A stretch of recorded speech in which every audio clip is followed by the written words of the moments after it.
গাড়ি খাড়াও খাড়াও খাড়াও, গাড়ি খাড়াও। কি যাবে কেন? ওই পাহাড়ের মাথায় যাবা? ওই মাথায়? হ্যাঁ হ্যাঁ হ্যাঁ, ওই মাথায়।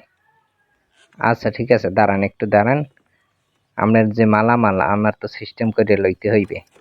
আমি একটু আমার চেইনটা আমার চাক্কার লগে বাজাই লই, কেননা পাহাড়ের রাস্তাগুলো যে পিছলা, এতে চেইন না বানলে তো হইবে না, খুব টাইট করে বানতে হইবে। আর আপনি কিন্তু সাবধানে বইবেন। একটু ধৈর্য ধরেন, বান্দা পেরায় শেষ, এখন শক্ত করে বানতে হইবে। হ্যাঁ, দেখছেন বান্দার সিস্টেম। চাক্কায় শিকল না বানলে পাহাড়ে উঠতেই পারবো না।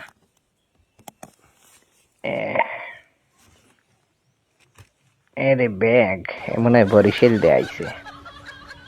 খেতার গাড়টি দেহ কতটি গাড়টি, বাড়ির কোন মাছায় হালাইন নেছে রে আল্লাহ পাকে জানে। এটার ভিতরে আবার কি? ভালো হয়েছে টাইট করে বাইন দিল। এইটা এই জায়গা বাজাই, এই জায়গা বাজাইতে হইবে। আপনি একটু শক্ত করে ধরেন, আমি গাড়িটা ঠেলা দিই।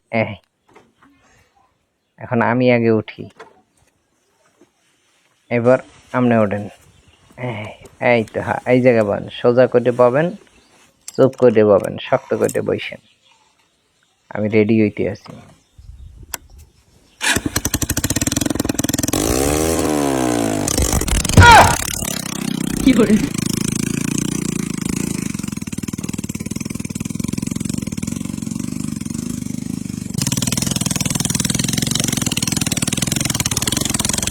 আচ্ছা, আপনার এই যে কি গাড়ি এত কাদার ভিতর দিয়েও চলে, কেন জানেন না? আমাকে এই অঞ্চলে, আমাকে চীনের ভিতরে সবচাইতে ভালো গাড়ি, হার্ডি গাড়ি, এটা হচ্ছে ডাইং কোম্পানির গাড়ি। আপনারা কি এই কোম্পানি কোনো সময় দেখেন নাই? ভাই কইেন না, এটা ডাইং কোম্পানির গাড়ি। মোগো বরিশাল মানে মোগো বাংলাদেশে তো এসব গাড়ি মানুষ দেখতেই পারে না। আসলে গাড়ি কিন্তু একের গাড়ি, আমি জানি, আমি নিজেও চালাইছি। আচ্ছা, আপনাকে বাড়ি কোথায় কইলেন? আমাকে বাড়ি হয়েছে বরিশাল। ও বরিশাল, তা আপনি আইছেন কি? কে লঞ্চে উঠ দিয়ে আইছি? লঞ্চে উঠ দিয়া দেখেন না খাতার গাছি কত দিল লইয়ে, বালিশ খাতা বিছে এরাইতে ঘুমাই পড়ছি।